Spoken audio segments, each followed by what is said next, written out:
Assalamu alaikum. Welcome to YouTube Live. And today with me is a special guest, Dark Vader. No, it's actually Mohammad Arshad. Assalamu alaikum. Alaikum salam to Allah. How you doing, bro? Bro, we can't say where your beard ends. It's just like That's flowing why, down. that's why I wear black. That's why I wear black. That's why you wear black. I'm gonna go live for I'm going live for Muslim Mastery later on, right?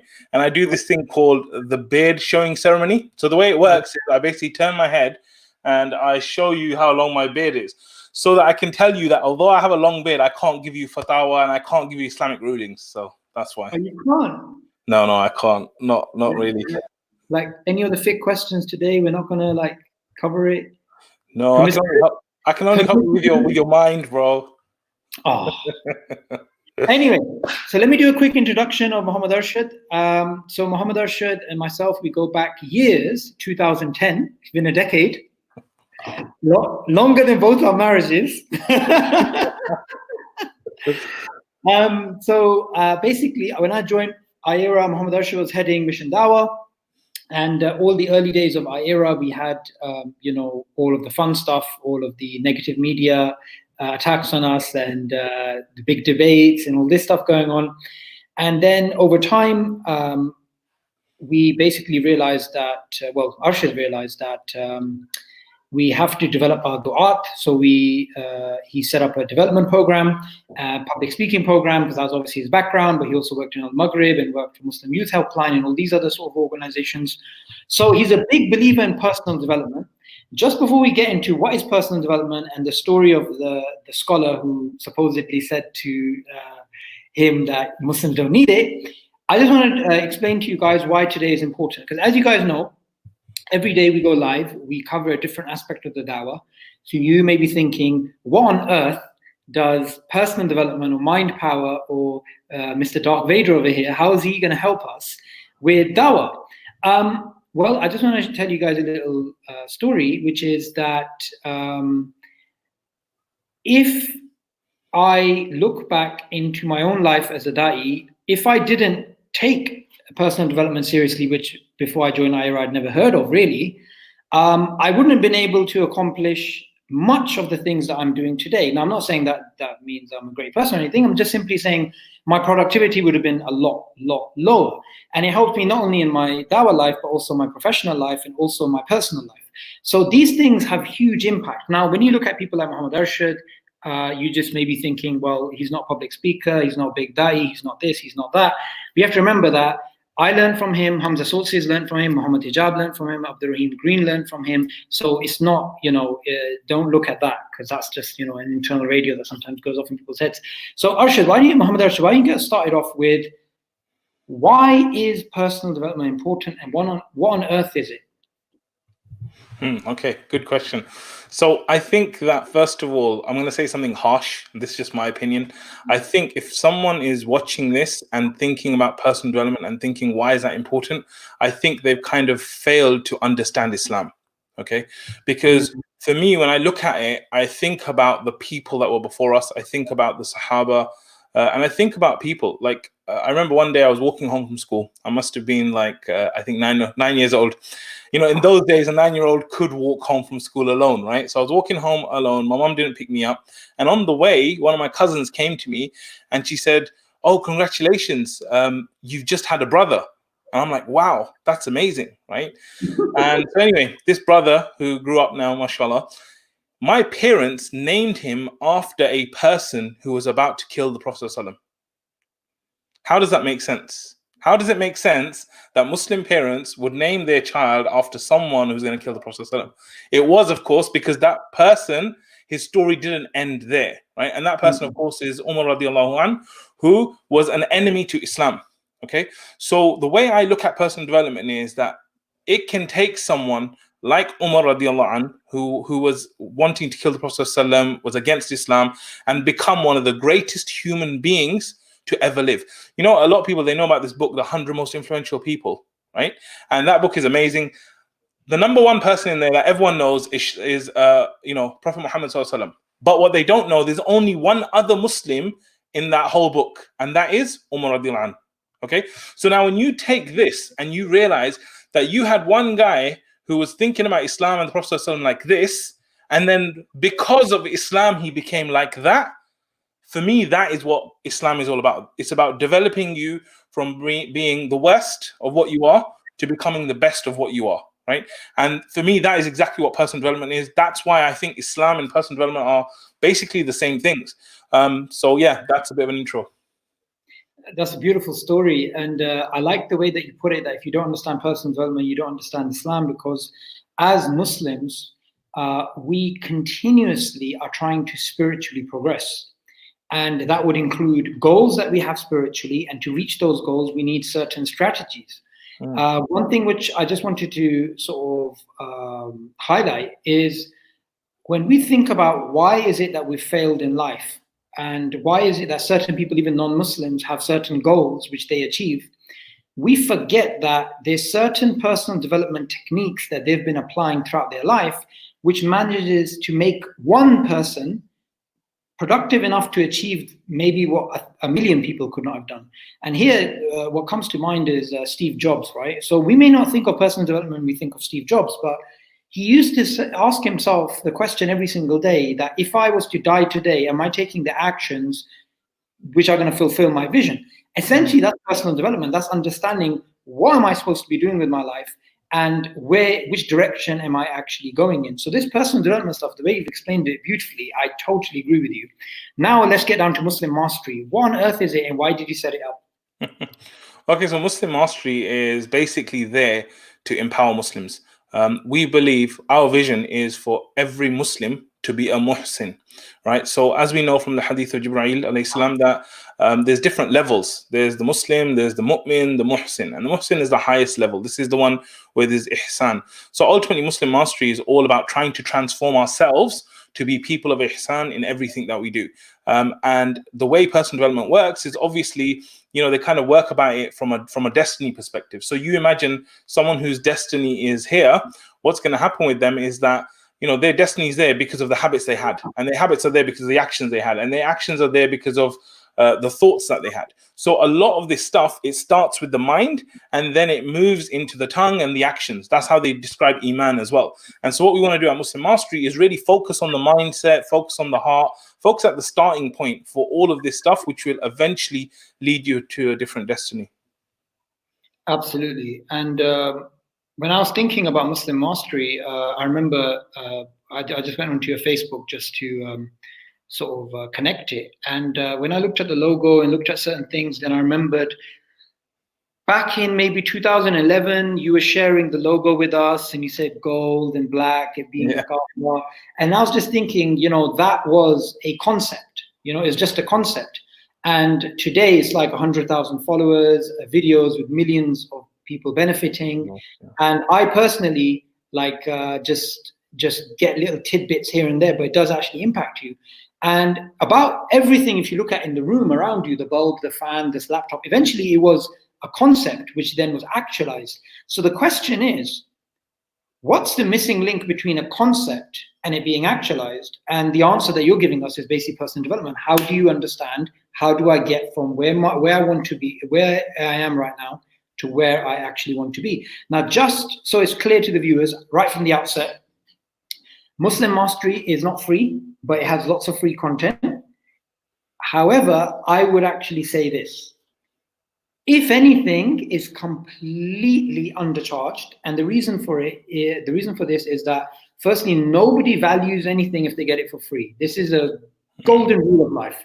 Number two, if you, for example, you put in effort for something, right, and you pay for that thing, you're much more likely to actually utilize it. So, for example, I signed up to Visionaire of Sheikh Mohammad Arshad, and I had to apply it because I paid for it. So right off the bat, the reason why I'm mentioning this to the viewers is because there's this thing, so far, most of the things have been free, right? But if you really want to develop yourself, to have somebody like Mohammad Arshad, who entirely spends his time developing content, delivering content, refining content, continuously improving the lives of people, then it's not going to be something that's going to be free. And I'm just going to make that clear from the outset. Even though you never asked me to, but Yeah, no, with Muslim Mastery, we've been very lucky, alhamdulillah. We have an amazing volunteer, Uzma, who you know very well. She's been the backbone of Muslim Mastery, and what's happened is that 99% of our stuff is completely free. It's been yeah, completely available for years and years and years. We've just been doing content all over.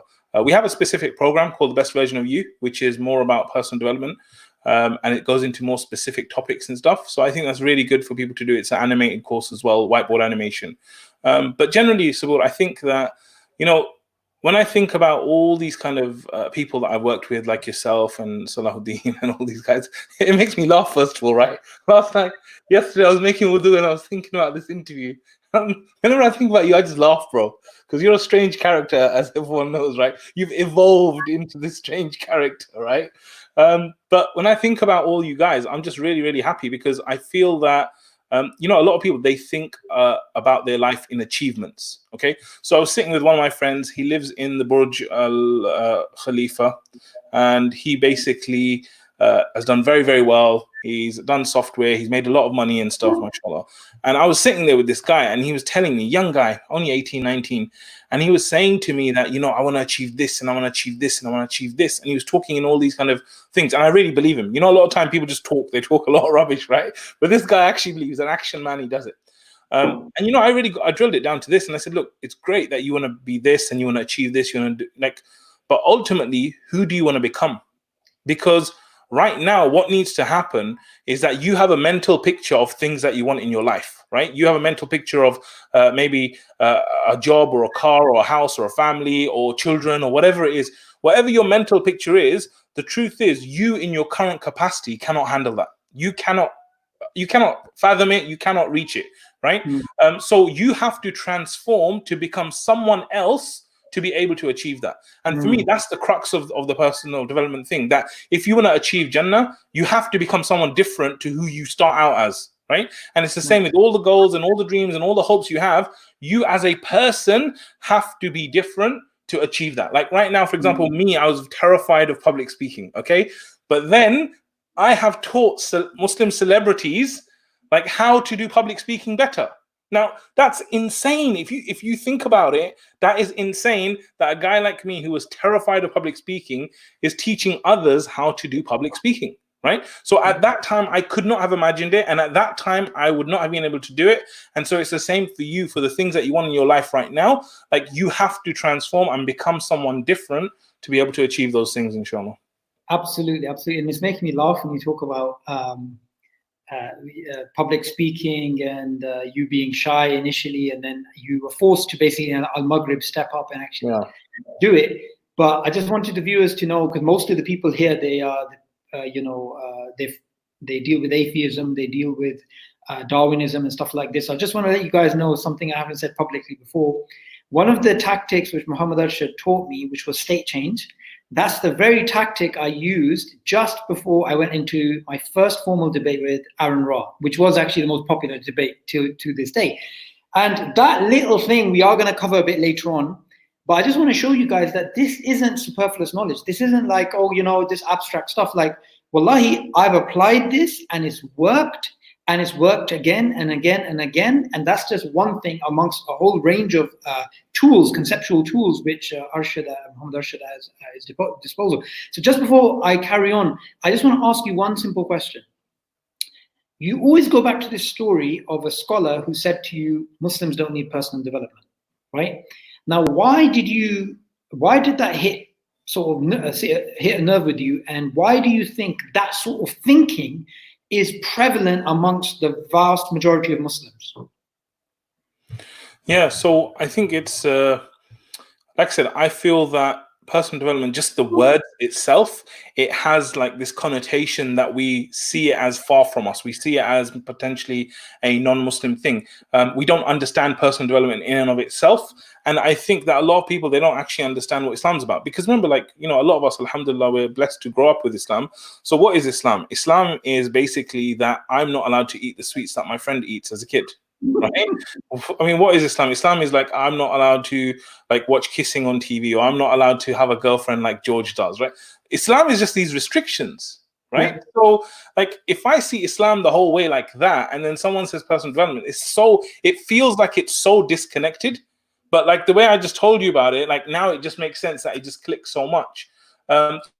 So I think maybe we just need to use better language. You know, there's an organization we all know about, right? That we kind of checked out. They're very powerful in the way that they use language, the words that they choose, you know, the kind of realm of possibility and all this kind of stuff that they do. And I think that potentially it's about us really changing our language about what personal development is. But ultimately, it's about you being the best version of yourself. It's about you transforming to someone else. Something else. IO training program, they go through this click moment, which I think a lot of people here should go through as well, which is this: what happens. They spend a whole week with Hamza, Sabur, Imran, Salahuddin, and they go through all this amazing training and stuff, right? And then towards the end, they like introduce me to come and do training for them. And so these guys are like, first of all, who's this guy? I never heard of him, right? And then on top of that, well, this, like, we got Abdurrahim, we got Hamza, we got all these guys. This is the guy that's going to teach us about about speaking. What is going on here, right? And I think that there's a point in that course when the whole thing just switches, right? And then they realize why someone like me may be better at actually helping them with that element of dawah and communication than anyone else in the world, right? And I think that this is what we need to really understand, that even our perception of what speaking is and communication is, I think even that is a little bit all over the place, you know? Yeah, definitely. And just want to tell you guys something funny about that. This whole thing about, you know, how do you become a public speaker and why do we need someone like this Darth Vader to teach us? You know, we could just watch something online. So a few years ago, me and Arshad, we were doing training, public speaker training, like we used to. And so I used to stand up in the IR office and I used to give a speech. And then normally after you give a speech, you always get, mashallah, brother. Mashallah, that was fantastic. Brother, mashallah, yeah? So Mohammad Arshad looked at me and said, fake, you're fake. Be yourself. And do you know what? I'll be honest. There's certain things about public speaking that when someone looks at public speaking and they go, yeah, but I don't have charisma, but I can't speak like that, and I don't know the terms that Hamza knows. And certain simple things like what Muhammad was teaching me is, be yourself. Stop being fake. Stop acting like, I don't know, William Lane Craig, or stop acting like this guy. Just be yourself. And then you start to actually realize, wow, that's profound, but I never actually thought about that. And the reason you haven't thought about that is because you haven't actually studied it. You've just seen a few videos. And there has to be, I mean, you know, that 10,000 hour rule. I'm not sure what it's called. You know, 10,000 hour rule. Yeah, okay, it's called 10. Whoever came up with it, yeah? Like, the stuff that Muhammad's coming up with, he's not just coming up with because he saw a YouTube video and he got a bit excited and started to try it out. It's based on a sort of analysis, like, oh my God, like we've got all these things, this works, this doesn't work, let's try this. Hence why, when you do have new people coming up and they are actually public speakers, you realize they're very fake on camera, and we have this sort of fakeness radar. We can tell, guys are being a bit fake, yeah? But when a person is being authentic, they don't have to be charismatic. They don't, because they're not charismatic when they're talking to their missus. They just have to be themselves. So these small things have a huge, huge impact.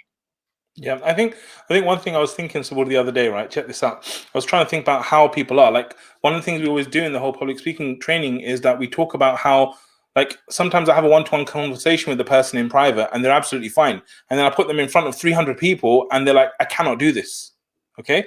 But it's the same kind of, they're using the same mouth and the same tongue and the same everything, right? How is it possible that you cannot do this even though physically you can do it?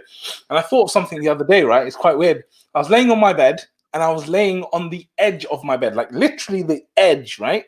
So you imagine you're laying on your bed, you're on the edge of your bed, and I'm looking at the floor and I'm very comfortable. Okay, like I'm just comfortable laying on my bed on the floor. Like I can see the floor, I'm comfortable, I'm on the edge. You'd be comfortable, right, Sabur? If you're in your bed like that, you'd be comfortable. Oh, yeah. Then I looked down at the floor and I thought to myself, imagine if this floor wasn't right here, but it was like, 1,000 meters down. Okay? How would I feel about laying on that same bed? Like, if I roll over, okay, like I'm going 1,000 meters down onto the ground. How would I then feel about that bed? You'd be petrified. You'd be petrified, right? You're suddenly like you're nervous. Like even though I'm so stable, I'm happy, I'm okay on the bed. Just that thing has made me petrified, right? And this is what it's like when you're speaking for the first time, when you're doing dawah, when you're doing the stuff that, although the conditions are the same, it just feels so different because it feels like the rules have changed. And if you can bring the rules back into where they need to be, you can actually be very comfortable at 1,000 feet up or meters up. Yeah. What you just did there is basically what philosophers do, except you did it in your bedroom, right? It's like a thought experiment. Yeah, you just actually think, okay, what if things were different? You're not physically doing an experiment; you're just doing a conceptual sort of experiment. And that's one of the things which I found powerful about your training is, well, what's the difference? What's the difference between you doing it with 5 people or 10 people or this type of thing? And I'm not saying it's a one-off form, transformation. It does take time, but that is essentially it. That a lot of these things are actually purely in your mind. They don't actually exist in reality. Like I remember one of the things that we were thinking about once was negative words, right? So can't, shouldn't, quote. And then you said, look, if I split open your brain, Sabul, can I find that word? Yeah. I used to do it in a very annoying way. Yeah, but yeah, I remember it. Yeah, I mean, this is the thing, right? That words have a massive, massive impact on us. That and one of the biggest problems that you'll find with du'at and public speaking, all this kind of stuff, is the negative self-talk, right? It's like you are talking negatively to yourself consistently. What kind of impact is that going to have, right? Yeah. And the truth is, you can actually choose your thoughts. You can choose your thoughts, but it takes practice, right? Like you can actually choose to have empowering or disempowering thoughts. And I think that the whole thing around, we were talking about state change and all this kind of stuff, it's about doing the stuff in your thinking that will actually benefit you, benefit your akhirah, benefit the people around you. And that's why, in a way, we've got to get much, much better at our thinking.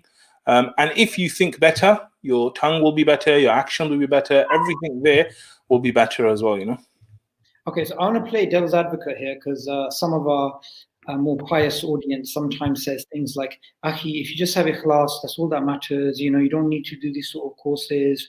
It's just, do the dua of Musa al-Islam, you'll be fine. And, this personal development, this came from kuffar anyway, Tony Robbins, these type of people. Like, how would you respond to that? The way I respond is basically very simple. It's like, how much do you care about the people you're giving dawah to? Right? How much do you care about the people you're giving dawah to? Because if you just want to look good and you just want to kind of like, just give dawah, you don't need no course, you don't need no development, just like do basic stuff and you'll be fine. But if you are actually giving dawah to your mum, right, or to someone you really, really care about, your father, your family, your friend, someone you love and you care about, like how deep would you go in trying to learn how best to guide them to Allah? Right? Yeah. And the truth is, if you're sincere, you would go very deep. If that requires, reading a book on this and going through this and this and this, you would do whatever it takes, right? And I think that there is so much more to the da'wah than just the way we see it in a very superficial level. Of course, the Quran is the heart of da'wah. Of course, Allah is the one that guides and stuff. But at the same time, Allah has written ihsan for every single thing, right? So we should be aiming the highest. Like our da'wah, our communication should be the next level. I remember like in the course, I always talk about people saying that, I feel like our Muslim speakers are not even 50% of where they should be. This is absolutely true. And I'll just give you a small example that Hamza gave, and I've seen it myself, yeah? Watch Nigerian pastors or someone really, really eloquent, yeah? They're like, you must love Jesus, Jesus, they're like talking like this. I went to Nigeria. I'll tell you something really funny. I went to Nigeria. And as people, they're very different to other African nations. Each African nation has its own unique culture, right? So I went there and I started to notice that basically this audience, they don't like you just giving a talk in a very boring way. You have to be very animated and talk in a particular way, yeah?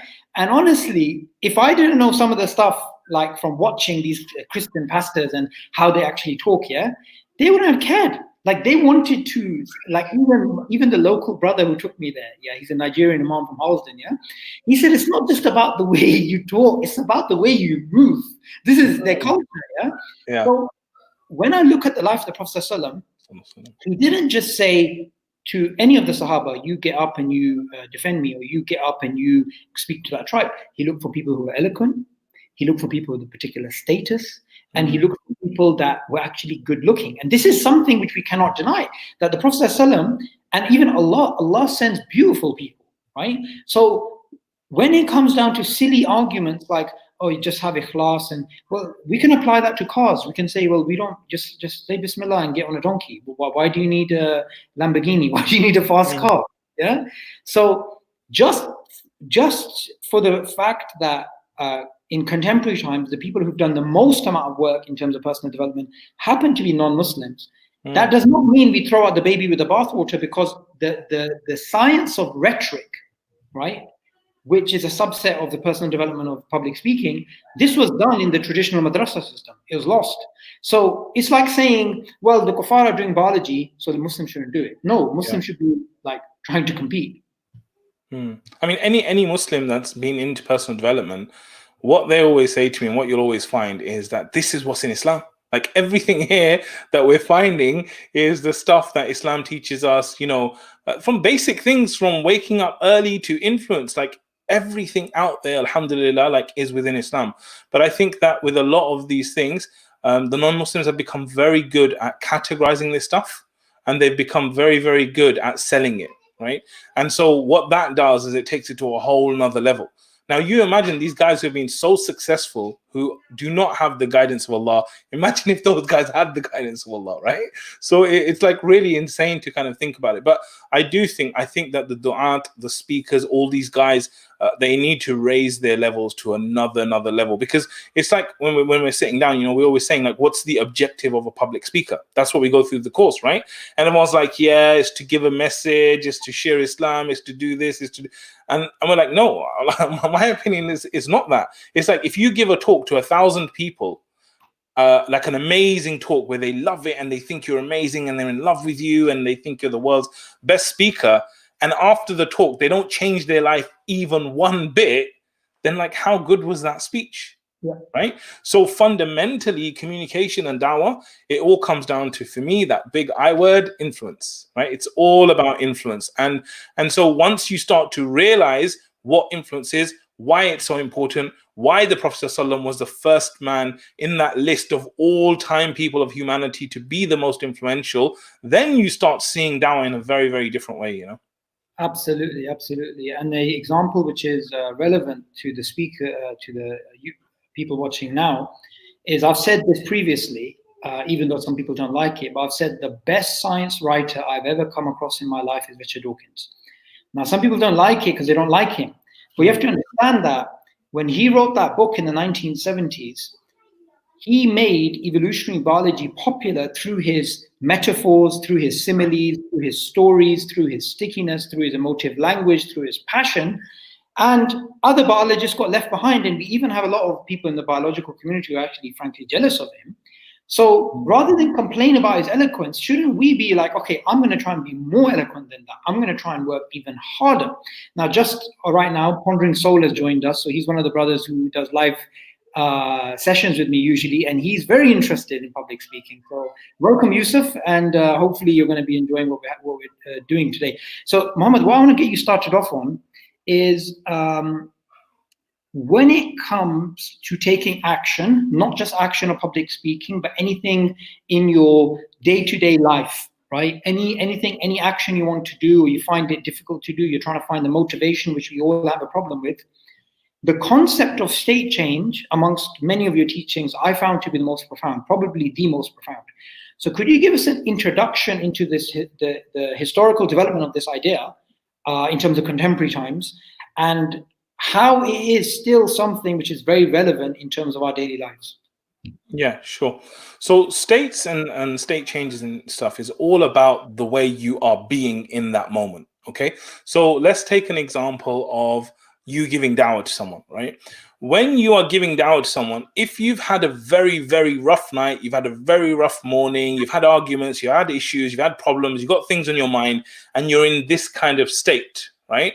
And you're giving dawah to someone, I believe that your dawah will be very, very different to if you've had a very good night's sleep, if your thinking is all about this and this and this, right? So there are states that you're in that you probably know about, which are optimum states and times when you feel confident, when you feel happy, when you feel like you want to give for the sake of Allah and you want to do stuff, right? And then there's other times when you're like feeling lazy and you feel conflicted and you feel like you don't want to do anything and you feel like you just want to pack it in and all this stuff, right? And so what state change is all about is how do we take those optimum moments and replace the times when you're in negative moments with the optimum ones, right? So it's all about creating those kind of moments which you can just switch on when needed to then go out and, like you said, take the action, have the motivation, and do the things that you want to do, you know? Yeah, definitely. And just as a sort of something I'm just curious about, perhaps, maybe I'm jumping the gun here. But if I'm right now, I'm working and I'm doing something and I'm busy and it's Salah time, your motivation for Salah is not that strong. If we were to contrast it with an example that you hear the azan and then you know after some time you need to pray. So I'm even starting to think that perhaps Allah in His wisdom, things like azan are actually a form of state change just before you take an action. I mean, what's your thoughts on this? Absolutely. I 100% I agree with that. I think that, the way we are as human beings, we're very, very sensitive, right? We're sensitive in our ears, in our eyes, in our thinking. And these are the things that what happens is the things around you, your environment will have an impact on you, right? And so things like the adhan, things like doing your wudu, like even though you have wudu, you kind of renew your wudu, praying your sunnahs, doing your adhkar, all this stuff will help you to kind of change your state. And one of the things we do with a lot of the things, like I talked about Sister Fatima Barakatullah before, she had to go on Channel 4 to do the niqab debate, right? So that's like national TV, and you're like defending the most difficult topic out there of the time with the niqab, right? And so what we did is that I was tasked with basically preparing her for all of that. And one of the things we did is we started to create rituals that would get her into a state, right? So the way you want to think about this is think about a kind of state that would be your optimum state. So a lot of the times, one of the states that I built into myself is that when I'm public speaking or when I'm doing any sort of public thing, I want to be confident, I want to be connected to Allah, and I want to be passionate about what I'm speaking about, right? So confident, connected to Allah, and passionate, okay? So what you want to do is you want to start to think about the things that will help you to get into that state, right? And then really set those rituals up and then practice them. So, Sis Fatima, before she did that, I was like, tell me the things you would like to do before the interview that will make you feel the state that you want. So maybe she wanted to feel calm, she wanted to feel confident, she wanted to feel like a servant of Allah, whatever it was. I'm like, tell me the things that will basically make you feel that way. Write them down, let's make a list, and then start to practice them. And so then when she went there, after I spoke to her after the interview, she was like, yeah, I took all that stuff, I did it, I did the ritual, and alhamdulillah, like it made it a lot more easy and made me in a better place to do what was to be done. Yeah, absolutely. And, we would think of, obviously, her performance at the debate was very good, but contrast that with if she was just like, I'm nervous, I'm not saying she did, but if she just was like, okay, how do I, but if she just goes in with, okay, I mean, at the end of the day, everything's decreed by Allah, amantu billahi wa rasuli, certain words we say to ourselves, certain postures that we actually have, these things have a huge impact. Yeah, one thing, Sabir, I did with her actually is that we did all the kind of normal preparation I would do with someone, getting sound bites ready, focusing on the core argument, getting bridges ready, all this kind of stuff, right? But one of the things I told her, which was very important, especially in a debate like that, is I said to her, run your own race. Okay, run your own race. What I mean by that is that a lot of the time people are like trying to respond to what the other person's saying. Okay, so someone says something and you're like, oh my God, they said that. Okay, then you're trying to do this and you're trying to do that. And I said, think about yourself less of that kind of debater and more of someone who's like Usain Bolt, right? So Usain Bolt, when he's in his lane and he's running his race, have you ever seen him go like that? Like during the start of the race, he's like looking at it. He doesn't, he's like focused on one thing, and that's getting to the end. Right. And so like it's the same with people going out and doing dawah and all this kind of stuff, that be very confident in your own ability and be clear on the objective you want to get to, be clear on your race, and just run your own race. Don't get here and there, because it's very easy to get distracted and go off. And people who are very good at doing this, politicians. Politicians are trained specifically to do this. Like, you thought my training was bad. Politicians, they get sat down, and that's why when Jeremy Paxman says to them 15 times, but tell me, why did this happen? Why did this happen? Why did this happen? They'll just say the same words that they say, right? They just run their race. And I think that this is really, really kind of important for the dua to get like that, get comfortable, get confident, and run their own race. Absolutely, and it's a very Quranic paradigm. If you look at the story of Musa alayhi salam, he goes and meets Pharaoh. Musa comes with the message of Tawheed, with the message of the oneness of Allah, the greatness of Allah, and every single time Fir'aun throws a curveball. So he either says, who Lord of the worlds, Ma Rabbul Alameen, or he may say, didn't you kill a man? Or, this man is bewitched. And every single time, the answer Musa alayhi salam gives is, the Lord of you and your forefathers, the Lord of the East and the West, the Lord, again and again and again and again, he goes back to Allah. And that particular dialogue, when I read it, it is literally what you're saying. It's just, okay, here's my goal. Whatever the other person wants to say, I will reverse engineer it and bring it back to the core point, which is the worship of Allah. And in most of our dawah conversations, we sort of become reactionary. So somebody throws this out, somebody throws that out, somebody throws this out. But you just literally have to be like laser focused and just maintain that sort of line. Yeah, definitely. It's called bridging, by the way. It's called bridging, where you basically connect a bridge from what they're saying to where you want to go. You connect the bridge, basically. That's why it's called bridging. Let's get back to state change, right? So what is the benefits of having state change for public speakers? So the benefit is peak performance. Okay, peak performance. And again, this always, it goes back to the Prophet Muhammad sallallahu alaihi wasallam, that if you look at some of the situations which he entered in terms of difficulty, in terms of pain, all these kind of things, and then you look at his reaction, it's like, for me, it's like insane. And I mean that in a very, like, I can't fathom how can a human being react like this, right? But the reason why the Prophet ﷺ, of course, he was the best of all people and everything, but at the same time, it's about the way that you control your state. Because if you can learn how to be in a certain state and you can learn how to get into that state, then anytime something hits you, if you can jump into that state, then what you'll find is your performance is optimum. So that comes when giving dawah, that comes when taking action, that comes when helping someone. So it's all about really like getting clear on the kind of states that I want to be, because the states will be different. If you're giving a khutbah, your state will be very different to if you're speaking to your daughter, right? You want to have different kind of states that you want to kind of jump to. And so for anyone watching who wants to kind of think about developing their states, they should think about maybe 2 or 3 things. Like I said, for me, when I'm speaking, I like to be confident, I like to be connected to Allah, and I like to be passionate about the subject. So it can be as simple as getting 3 or 4 or 5 emotions that you feel you really want to get into, and then trying to switch that on. Now, there is something called anchoring, okay? Anchoring is a little bit like, if I was to like take a perfume and smell a perfume. When I smell Jupe, I'll give you an example, right? So there's this perfume, one of my favorites, it's called Jupe. When I smell Jupe, this is what I'm transformed to, yeah? I think back and I'm at my like dressing table in Pakistan, in Rawalpindi, at age 15, and I'm spraying it before I go to school with my blazer, okay? So just that smell, it transforms my state from being here in London right now to being 20 years behind. Yep. Right? And so we're saying that is an anchor. That smell, it pulls you into that state. And so as human beings, we can create certain anchors that will take us into certain states. And this is what I'm saying about rituals. Like, I'll give you an example. Sheikh Abdurrahim Green, right? So I interviewed him last week. One of the things I always talk about Abdurrahim, that when he does his start, in Alhamdulillah, Nahmaduhu, and Nasta'inu, he's like holding the podium, and you can see his eyes are closed the way he closed, right? And he just gets into that state to the point where by the time he's finished the start of the khutbah, like he is just ready to go, right?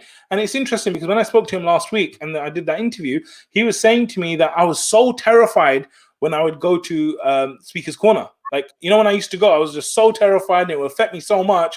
But I would just get up there and I would start in Alhamdulillah. And when I would start, by the time I started the khutbah, then that's it. I would just be done. And these are the kind of states we want to be in when we're delivering this stuff. Yeah, definitely. And I've seen that in action myself, Abdurrahim, do that. And also that sometimes we don't we overthink how easy it is, how difficult it is to actually change your state. So, for example, you mentioned about, okay, you're thinking about certain, it may be a perfume which re-triggers it. It may be a belief you have. You just try and remind yourself. But it could literally be you trying to imagine another time that you were feeling a certain emotion. And when you imagine that, your brain can't tell the difference between the fact that you're remembering that or whether you're in that state. Yeah. Yeah. Which is why when you start thinking of something that scares you, you physically start getting scared. Or when you think about a time that you are happy, you actually become happy. And it is an instant thing. It's not like, it's going to take you a long time. It's going to be like trying to switch on a engine on a cold day. It is literally instantly. You could just think of something, feel it, and then automatically your entire posture changes. And this is where the whole power of questions comes in, right? Like, if I ask you a question, Sabur, and you like try and think about this question and like try and answer it as genuinely as you can, like when you finally had your first child, like Allah gave you the child, like how did you feel? Yeah. How did you feel? Tell us. That's it. The smile. The smile. I mean, look. Like I smile when I think about it, because children are just automatically, it just makes you happy. But it's just like that feeling, like it's so hard to describe. But it's like a bit of happiness, a bit of like disbelief, where you're like trying to pinch yourself, like did this really happen? So yeah, it's just all these different positive emotions. Okay, so the people that are watching, they can see I asked him one question and he's just gone into a certain state, right? And so when we're giving dawah, if we can ask the right question, the power of questions is amazing, because if you can ask them the right question, you can get that person into any state you want them to be. Right? Let's put Arshad in a state. Nottingham Retreat 2010, Ayura. Oh, is that the robe? Remember the fight that we all had? Is that the robe or the fight? No, not the robe. The robe was 2012. The Nottingham one. Oh God. Retreat with me, you, Steve, Abdurrahim, Hamza. That could have been one of those points where Ayura just broke and it just never happened. Yeah, but do you remember there was a time that we were all at each other's throats, and then there was a time that we all started connecting with each other. We forgave each other. Everyone told their stories, and it was like, my God, like, subhanAllah, everyone has amazing stories to get into Ayura. Like, it's insane. Amazing. And also, one other thing I wanted to just add, one of the benefits of personal development is it helps you be that person who the Prophet ﷺ said about, that here's a man of Jannah. And when the Sahaba went and they found out, then it was a man who did not have any malice in his heart before he slept. And I honestly think to myself, if I didn't learn certain things from personal development, I wouldn't have recognized how to do that. Because it's very easy when you hear a narration of the Prophet ﷺ about this man who got rid of everything bad in his heart. But then when you try to do that, it's very difficult. But when you emotionally convince yourself, okay, as a Muslim, at the end of the day, we are all here to forgive each other, whatever mistakes happened in the past, X, Y, Z. And then you because the thing is, there's one thing where you rationally are convinced what a good thing to do is, but then there's one emotionally, when you're emotionally convinced, and this is related to obviously the narration of the Prophet ﷺ, where the young man wanted to commit zina, and rationally he knew zina was wrong, but the Prophet ﷺ invoked the emotion of disgust by saying, would you like someone to do that to your sister or your mother or your daughter? So it is such a powerful thing where you just said that, simple questions, they can change your state, and that can actually change the quality of a Muslim that you actually are. Yeah, I think also, bro, a lot of this is about vision. It's about your vision, right? Because I believe that, there is your fitrah, right?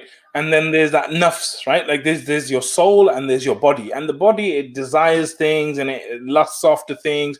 And then there's that soul that is nourished by Allah, nourished by the guidance of Allah, right?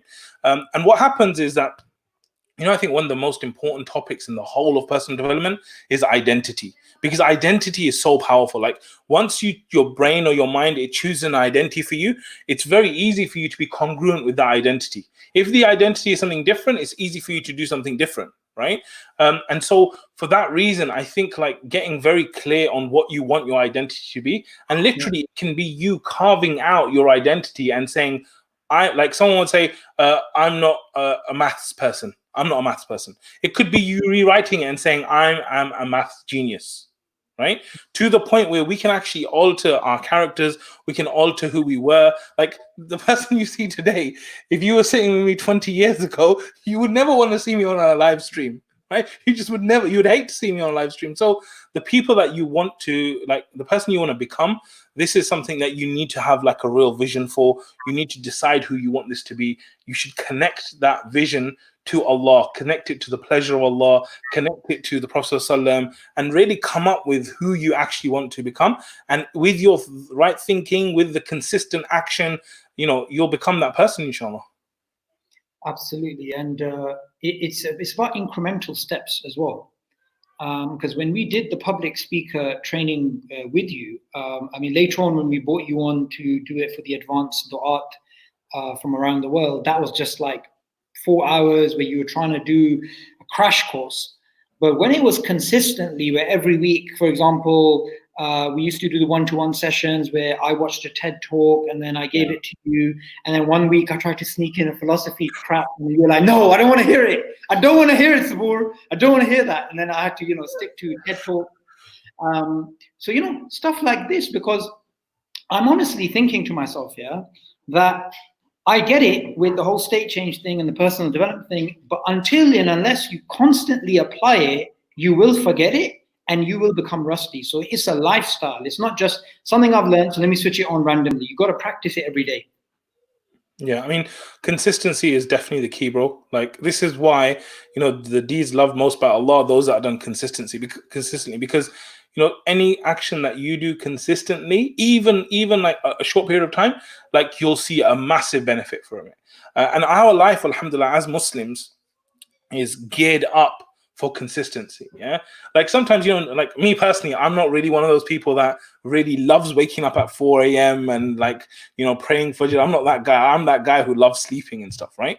But at the same time, I'm so grateful that Allah prescribed 5 prayers for us, because I think that our lives would be total disasters without salah, right? And if you take salah as something, because there's this thing where what you can do is, one of the best ways to build habits, by the way, is like hooking on to existing habits. Okay, so like that the 30 seconds, my first ever khutbah, the 30, oh my god. Yeah, oh my god, yeah, right? The first ever khutbah, I'm not telling that story publicly, by the way, but the first ever khutbah that I did, I talked about how every single night you charge your phone. Okay, every single night you charge your phone next to your bed. And what I did personally is I took my. I'm gonna have to interrupt him here, because the story he's gonna give is the fun part, but I want the cocaine part, right? The part which is like that was really crazy, yeah. Oh. So what happened was, no, listen. Before he tells this story, here's what happened, yeah. So we were all waiting for the khatib. The khatib wasn't there, and we said, okay, does anyone know how to do a khutbah? His brother was saying, that's the dumbest question asked in the history of our era. So somebody at the back, he said, yeah, sure, I'll do the khutbah. So he stood up and he started talking, yeah? Everybody was sitting down, including Arshad, by the way. He was just sitting with his head down, right? And everybody was listening to the khutbah. And as the brother was talking, he was talking about Palestine and then KFC. Do you know how he started? I'll tell you exactly the way he started. I remember it to this day, yeah? The brother stood up, the other brother did the adhan, right? And he said the first words, he said, "Dearly beloved, we are gathered here today." And then he started talking about the fried chicken of Palestine. Bro, all I remember is I was sitting there, I turned around and I looked and nobody was noticing anything. Literally nobody. Literally. I think everybody was like, what's going on? But I didn't want the khutbah to be over. So you're not allowed to talk during the khutbah, but technically, I think regardless of whichever madhab you follow, I think there was an exception to be made here. So I said to Arshad, can you please come out for a second here? And then I said to him, Arshad, this guy's not well. Can you please do the khutbah? And we walked back in. He had literally a few seconds to just change his state. No, hold on, one second, yeah? So when Sabur came out to me, I was like, yes, like Sabur is going to step up now and he's going to say, Arshad, go and stop him and I will do the khutbah, right? But this loser here, he goes, you're going to do the khutbah. And at that time, I had never, ever done a khutbah before, right? But I was confused at what to do. Now, anyway, imagine that you're going to stop someone who is basically doing a khutbah and they don't know what they're talking about and they don't even know, you don't even know if they're Muslim or what, right? They're doing a khutbah. Like, how would you stop that, brother? Think about it. Like, brothers and sisters are watching this. How would you stop? You'd probably go over to them and say, Jazakallah khair, brother. Thank you so much. All this, like, that's how normal human beings would react. This guy, Sabur Ahmed, goes up to him and he stands in front of him and he goes, I have to put a stop to this. I have to put a stop to this. Like, what on earth, right? And he's like, no, we can't do this, this and that. And the poor guy who's giving the khutbah goes to me, he looks at me and he goes, did I do okay, brother? And I said, yes, brother, thank you so much. Right? And then he sat down, but subhanAllah, what a day, man. Oh my God, that was so bad, bro. That was so bad. That was a lesson for us who failed to step up on that day when we should have stepped up. Definitely. And it kind of reminds me of the bystander effect. That something really horrific happens. It's like, why won't anyone do anything? And everyone's like, why won't anyone do anything? But it's literally just takes somebody to get, whoa, what's going on? We have to take action here. So I want to ask you this. When you gave that khutbah and you had to change your state from a state of, I want to pray Jummah, to a state of, I think this guy's insane, to, I got to do the khutbah. Like, how did you mentally prepare? I think what I do, this is a technique that I teach people and I'd advise everyone to do it. It's called the selfish switch. The selfish switch, okay? And the way the selfish switch works is that a lot of the time when people are doing public speaking, the reason why they have issues is because they are being selfish, okay? What do I mean by that? I mean this. If I sit here now and I start to think and comprehend about, oh my God, look, I've got white hair. Oh my God, my belly's so big. Oh my God, look at this thing on my nose that no one knows, like, where is this from? And if I start focusing on that and I be selfish to think about only myself, there's no way that I can add true value and there's no way I can care about you and give my audience value. Okay. So what needs to happen is that you need to switch it. You need to switch it from focusing on yourself and focusing and worrying about what people will think and focusing onto the audience. Right. So whenever I speak, like now, alhamdulillah, I feel a lot less nervous than I used to. But like if I'm coming onto the show, all I'm thinking about is the people that are here who are watching. How can I add value to their lives? How am I going to bring them closer to Allah? How am I going to help them? Right. And this is exactly what's happened with this thing here, that when the khutbah actually happened, I was like, okay, look, something's gone massively wrong here. And now I need to rectify this. What can I do to possibly rectify this? The best thing I can do is actually help people and give them, real kind of value in the Jummah. And that's all that my thoughts went to, Mm-hmm.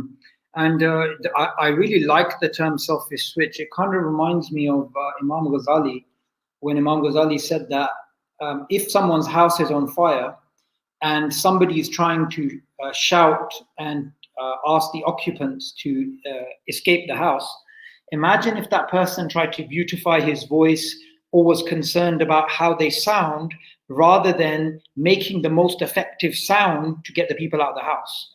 He said that's the difference between somebody who is selfish and thinking about their own image while calling to Allah, and somebody who is purely selfless and their entire focus is somebody else. Because when their entire focus is somebody else, they'll just be like, fire, come here, get out of there. When it's like, it's you're trying to be eloquent, all this type of stuff. And that is really powerful. That is really powerful that you think about it. If you come onto this live stream and you're thinking, man, I'm tired, I've got so many other things to do. When you start thinking maybe one person watching this, I could affect their life, then it's a whole different ballgame. And I like that selfish switch. And the selfish switch, one of the other things I do in the training program is that I tell people, like, imagine that there was a car crash right now, like in front of you. May Allah protect us. There's a car crash, and a guy sitting in the car gets flung out the window to the other end, and he's like bleeding and he's in serious trouble. Okay. Now you go over to the guy to help him, right? Do you think that guy will go, oh no, you're bedded, I don't want you calling the ambulance, you're too fat, you're too thin, you're too short, don't call the ambulance, let me die here, please let me die here?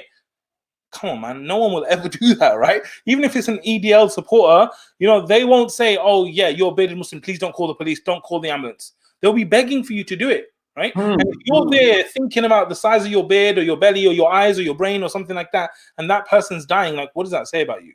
Right. And so we need to really, like, that's what I'm saying, that we need to shift our focus from the pettiness of ourselves to the greatness of what we can achieve with others, inshallah.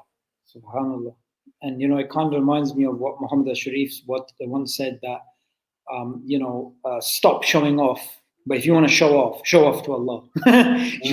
Make it so Allah is the one that you're really focusing on. Now we've had some questions. There's a question asked by Mukeet Khan, which is how do we overcome our inferiority complex? I'm summarizing his question here.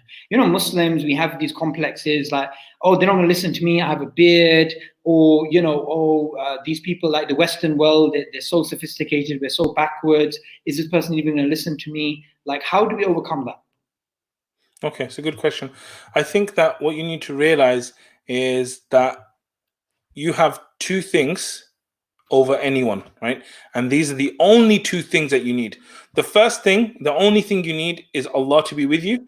And the second thing is the truth, right? Allah to be with you and the truth.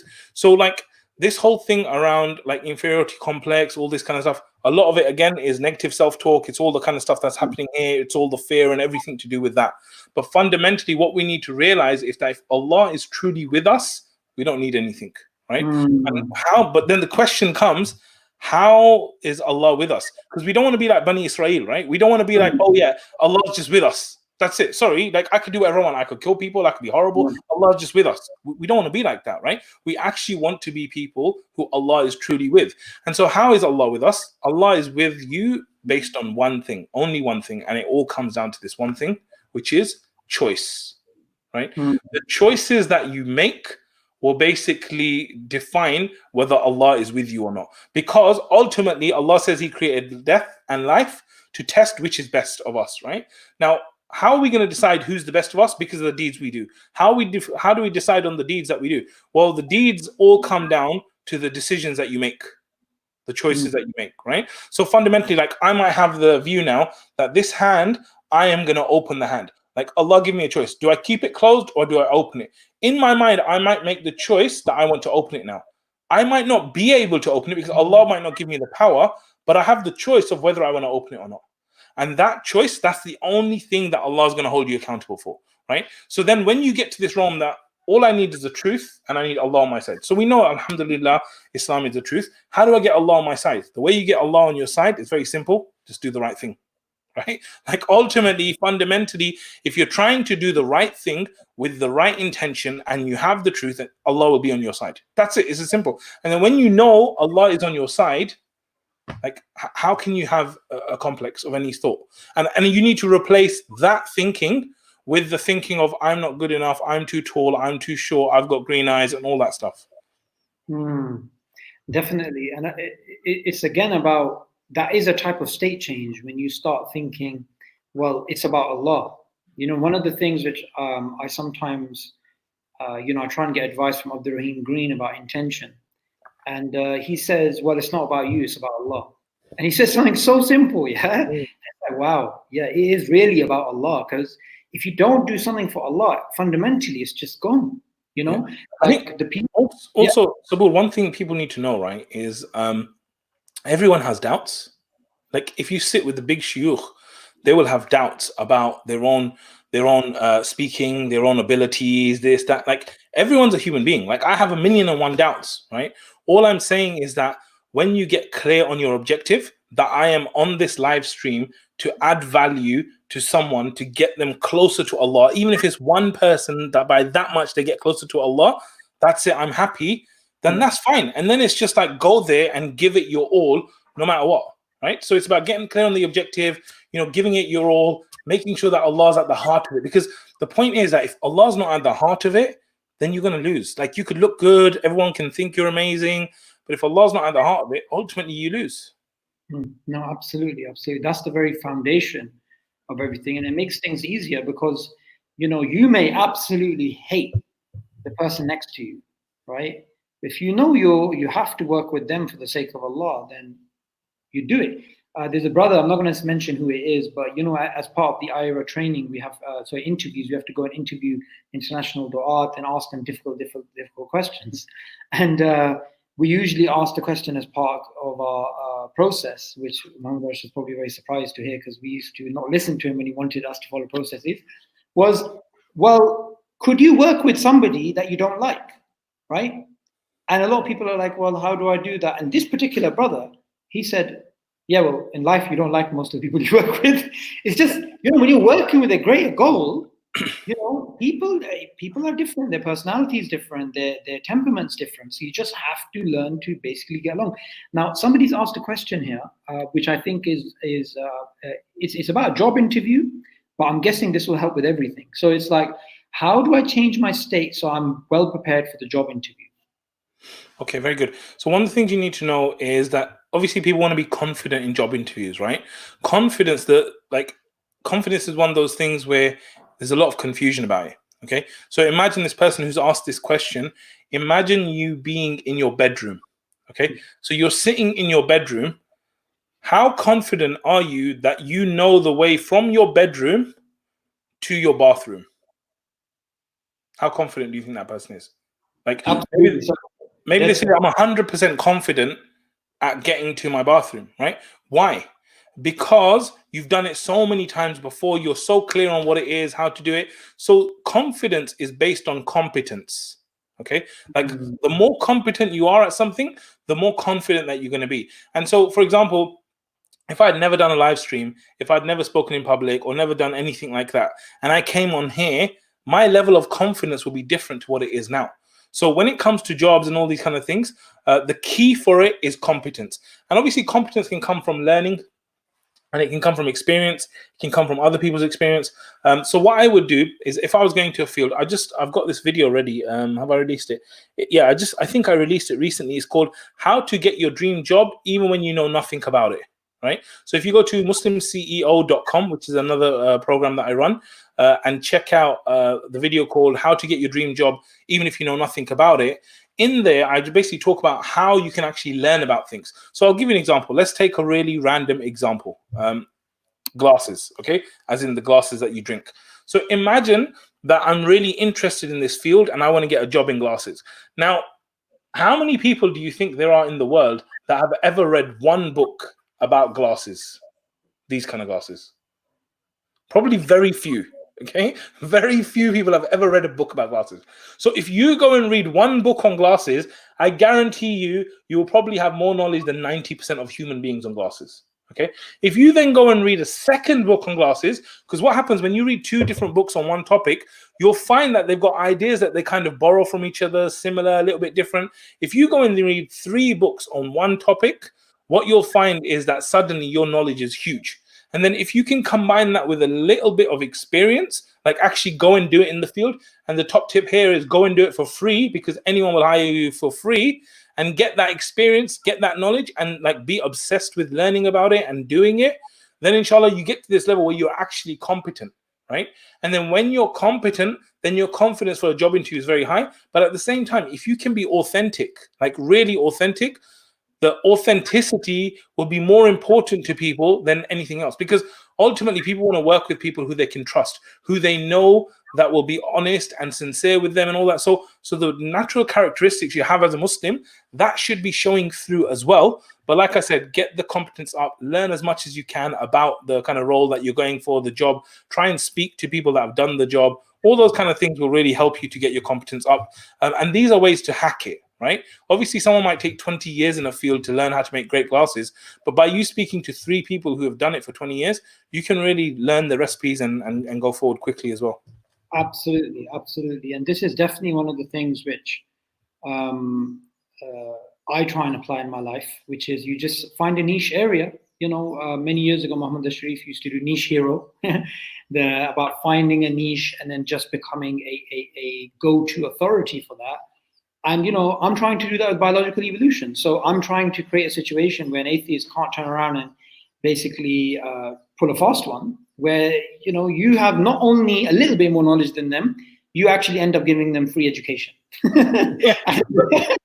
Yeah, but sometimes it takes a beating, right? Like you go out to a public forum, you get beaten by an atheist good, and that helps, right? And for me, like one of the moments that happened in Aira was the island trip, I think it was, right?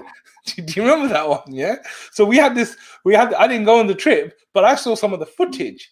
And after the footage, I was kind of analyzing the professor, I can't remember what his name is. They were talking about embryology and all this stuff.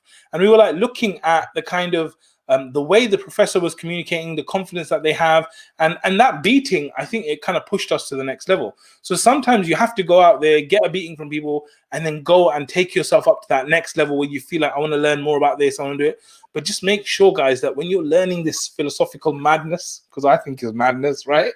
When you're learning this stuff, make sure that, you're always doing it for the benefit of the person you're going to speak to, right? As opposed to doing it as a thing that you're going to beat him with. Because if you're learning this knowledge, you're learning all this Darwinism stuff, which I think I'm so proud, I'm so amazed that Sabur has gone deep into this. And I love the fact that, alhamdulillah, we have people like you, bro, in the ummah that are able to do this thing. Really, even though I hate philosophy, I hate all this stuff, I'm so happy, alhamdulillah, that you're doing it and the other brothers are doing it. But ultimately, if you go out there and you learn this knowledge and you're going to go out there and use it as a stick to beat the atheists with, then I think you failed in your dawah. Because ultimately what you're doing is you're basically beating the stick for shaitan. Because what does shaitan want? Shaitan wants that atheist to never ever be close to Allah, never be guided, and never go to Jannah, right? And so if you use your knowledge and your stuff in that way to kind of beat them, you're just like shaitan. You're just like helping shaitan in that way. So I'm not saying that you can't give a good beating. Sometimes a good beating is exactly what they need, metaphorically speaking, right? But what you need to do is just make sure that your heart, is sincere in their guidance. Absolutely. And it's so important to have self-reflection. Like, for example, when I think about the island trip, I mean, there's a lot of very good things that came out of it. One thing that I took away personally is that the other person may not have an argument, they may be very confident, and the Muslim looking less confident, even though their argument may be correct, that leads to the perception. Now, if you remember with certain debates that happened in the big debates, and if you watch the debates afterwards and we did the analysis and stuff, there was a particular question that you asked Hamza that, this professor, he said this thing, what did he mean? And when Hamza explained it to you, you're like, oh, I get it. But there and then, by the professor's confidence and this type of thing, people don't understand the arguments. They look at, the confidence, and they look at whether the other person is being put off. So, it's a lot of showboating. And the thing about personal development as well is that we do understand there are certain things that it's like a package. You can't just have the logic. You have to have the rhetoric. You have to have the body language. You have to have these things. Now, Mohammed, there's one last question, because there's quite a few others, but there's one last question because we run out of time, so I want you to answer it. The question's about how do you fight your nafs? How do you fight your desires? And I'm just going to extrapolate this a bit further, because I think every single person here faces the same issue, which is procrastination. We're just continuously procrastinating, and it's very difficult to take action and actually start moving our life towards the goals that we've actually set for ourselves. So how do we fight that inner demon? I think, one of the things that really kind of changed my life, alhamdulillah, was that regret. For me, regret was very powerful, right? The reason I remember, I always tell this story, Ramadan time at university, I was just dossing. I was just doing nothing at university, wasting my time. Ramadan time comes, I go to the prayer hall, because they're doing iftar there, and I see this guy, and he's carrying this massive box of chicken. And I'm watching him, and he's struggling with the box, and I'm looking at everyone else walking in, and I'm like, I'm one of those guys who's going in there to eat the chicken that guy's holding, And really, at that moment, I really felt like a loser. I was like, what a loser you are. Like, there's this guy who's struggling with a chicken and you're here to eat. Like, what have you ever done for people, right? And for me, that regret, bro, it was like a horrible feeling. But at the same time, for me, like that became rocket fuel. Because what I did then is I came back the following year. I wasn't even in the university, and I started to basically help with Ramadan food because I didn't know what else to do. And that just went on this journey that I just consistently went on the journey where I joined MYH and then I helped start Al Maghrib, then I helped start IERA, and it just kind of fueled me. And I think that what you need to do is that you really need to question yourself. Like, you really need to ask yourself that, do you feel safe from the punishment of Allah? Right? Like, do you really feel safe? Even though you're praying 5 times a day, you're doing this, you're doing that, or whatever. Like, do you feel that you have enough good deeds and that you are comfortable now to like chill? Because if you're not comfortable, if you can't chill, if you haven't like left real legacies and grown people and done great things, then how can you sit there comfortably? Like, how? There's certain hadith that I hear, bro, and they are filled with hope for certain people, and they are filled with distress for certain people, right? Yeah. So you know the hadith about someone will do the actions of the person of Jannah the whole time, right? And then they'll be like a handspan away from Jannah, and then suddenly the qadr will take over, and you know they'll be in Jahannam, right? Like, that should terrify any of us. Any of us that pray 5 times a day or think that we're doing what Allah wants, that should terrify us, right? And so what I'm saying is that fundamentally, I kind of see it as a bit like a secret agent, that I think that I should be a secret agent for Allah, right? Ultimately, my goal in life is to move people closer to Allah, right? So I would say, get yourself a clear vision on what you want to do. And then that vision is the person you become. But then on a lower level, like, practically, what can I do? Practically, what you can do is you can actually wake up at Fajr and start work at Fajr. Every time I do work in the mornings on those hours after Fajr, it's worth almost double of any other time I work during the day, right? Simple productivity thing. But do you have the like, you know, do you have the power to make that right choice? Right? And I feel like a hypocrite because this morning after I prayed Fajr, I went straight to bed, right? Like, normally after Fajr, I will stay up and I will say, this is the most productive time in the day. So really, it's about taking these kind of techniques that are there, like praying at Fajr time, doing the hardest thing that you don't want to do. Isa was doing his homework this morning, and I said to him, I said, which is the thing that you don't like doing the most, or is the hardest for you? He said, this one, like, I think it was handwriting practice. Something. I said, start with that one. Right? Always, like Brian Tracy said, eat that frog first, right? So what I'm saying is that ultimately, like, this is about you going deep inside yourself, right? And understanding that when you stand in front of Allah, like, what do you want to do? And you can do really practical things, like you can go and sit at a graveyard. Go and sit at a graveyard alone with nobody for 1 hour and think about what you want to do in your life. Right? Suddenly, like, you get a perspective that you never had before. So I would really say that you need to think deeply about what you want for your akhirah. And then after that, it's like Muslims should be these people. Like the Prophet ﷺ, he said, you know, when he got the armor on and then they were like, oh, no, we changed our mind, Prophet ﷺ, like, let's not fight now. He's like, listen, the armor is on. It's happening now. That's it. It's finished. And this is how we need to see our actions. So you need to do your weekly planning. You need to sit down every morning. You need to organize your day. But once you get into that moment, then it's like, that's it. It's on now. Now I'm going to go and I'm going to do it and I'm going to finish it. Like, this is what we used to say in IERA, like, no excuses, just results, right? I don't want to hear you, the dog ate your homework. My mom said, do this thing instead. And like, there's none of that. There's just like, do your action and get the results and do it like you work for Allah. Like, high standards, do it in an amazing way, give it your all, do it for the sake of Allah. Bang. Absolutely. And sorry, was that too harsh? No. Someone said to me the other day, some sister, she goes, I've seen your content. You're very mild-mannered. I was like, what? Mild-mannered? Anyway. You know what it is? This is my way of thinking about it, that, you know, some people, they don't realize how dead we are as Muslims in terms of the way that we publicly speak and the way we do certain things. So when they see someone talking who's animated, who's passionate, who's powerful, it's kind of like, is that halal? Consider that, Khalid bin Walid, he says, Bismillah, lazi la yadurru ma ismihi shay'un, and then he drinks the, thing. And come on, like this is, as Muslims, we are supposed to be people who get people motivated. Now, how do you get someone motivated? You get someone motivated by, talking like, reading out of, do you remember as part of your course once you said, can you get me something really dry and philosophical? And then I gave you something and you're like, perfect. And then people had to read it. And it was like watching paint dry. It was just like, all this stuff. And we really have to understand these things, that these things have a huge impact. So we're over time by 15 minutes. We definitely want to have Mohammad Arshad on this YouTube live again. I just wanted you to give any piece of advice or anything you've been thinking about for the people today, for them to take away as a lesson. So 3 words: you will die. You will die. Right now, again, this is what I'm saying, that I think fundamentally, especially if you're du'at, I think that you need to spend a lot of time developing yourself.